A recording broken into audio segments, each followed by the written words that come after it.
जय हिंद मेरे बच्चों, कैसे आप लोग। मैं उम्मीद करता हूं कि आप सभी बच्चे स्वस्थ और मस्त होंगे। तो चलिए मेरे बच्चों, हम लोग जो है कुछ महत्वपूर्ण प्रश्नों पर कार्य आते हैं। उसी क्रम में यहाँ पर इस प्रश्न को देखते हैं। एक व्यक्ति ने ₹4 में 5 नींबू खरीदकर ₹5 में 4 नींबू बेच देता है।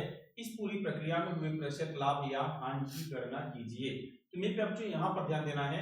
अब भाई आपको मालूम होना चाहिए, m रुपए में n वस्तु खरीद कर, ठीक है, m रुपए में n वस्तु खरीद कर x रुपए में जब हम y वस्तु बेचते हैं, अगर कभी ऐसा क्वेश्चन आ जाए तो आपको या तो एक वस्तु का क्रय मूल्य और एक वस्तु का विक्रय मूल्य मालूम हो, ठीक है, एक प्रोडक्ट का सेलिंग प्राइस और एक ही प्रोडक्ट का कॉस्ट प्राइस मालूम होगा, तो आपको क्लियर हो जाता है कि आपको प्रॉफिट होगा या लॉस होगा।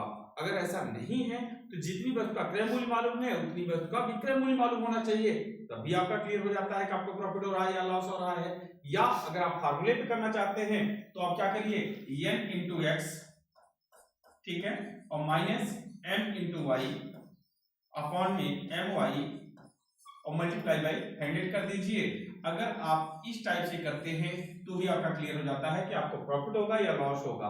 अगर आपका आंसर प्लस में आता है तो आपको प्रॉफिट हो रहा है, अगर आपका आंसर माइनस में आता है तो आपको लॉस हो रहा है। तो मेरे बच्चों यहाँ पर ध्यान देना है। अब 4 रुपए में 5 नींबू खरीदकर 5 रुपए में 4 नींबू बेच रहे हैं। पहले आप इसी का गुना करिएगा, ठीक है, बात ध्यान रखिएगा, ऐसा गलती मत करिएगा। इधर से 5 गुने 5 कितना हो गया, 25 हो गया, माइनस 4 गुने 4 हो गया 16 और बटे में 16 और गुणे में 100 हो गया। 25 में 16 घटा दो 9, 9 बटे 16 और गुणे में 100 हो गया, ठीक है, 4 चौक 16, 4 25 में 100, 25 नौया बताइए 225। अब 225 में आप 4 से भाग दीजिए। अब अगर आप जो है 225 में 4 से भाग देंगे तो आपका क्या हो जाएगा, ठीक है, 4 25 20, ठीक है, 2 और 4 छक्के 24, आपका यहाँ पर हो गया 56 सही 1/4% आपको प्रॉफिट हो गया। 56.5, ठीक है, आपका 2.5% आपको लाभ हुआ। इसका मीन्स आपका ऑप्शन यहाँ पर सी जो है वो बिल्कुल राइट आंसर हो जाता है। चलिए नेक्स्ट क्वेश्चन को देखते हैं। अगला क्वेश्चन क्या कह रहा है। अगला क्वेश्चन यहाँ पर है कि मुकेश ने एक कार 2,50,000 रुपए में खरीदकर 3,48,000 में बेच दी। उसे कार पर कितने प्रतिशत लाभ हुआ।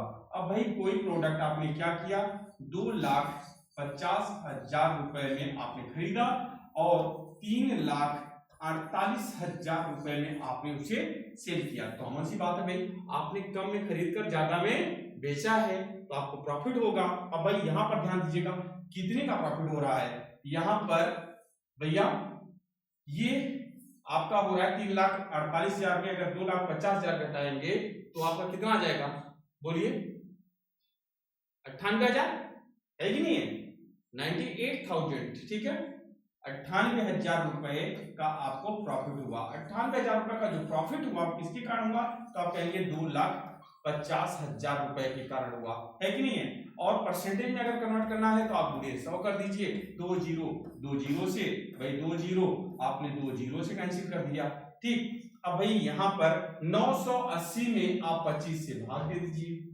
ठीक। अब 980 में आप 25 से भाग दीजिए और बताइए कितना आंसर आएगा।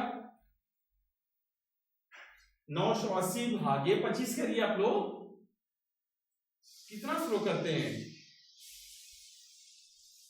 तो आपका हो जाएगा कितना आ जाएगा, 39.2%। बिल्कुल आप लोगों ने सही पहचाना। इसका मीन्स आपका ऑप्शन यहाँ पर बी जो है वह बिल्कुल राइट आंसर हो जाता है।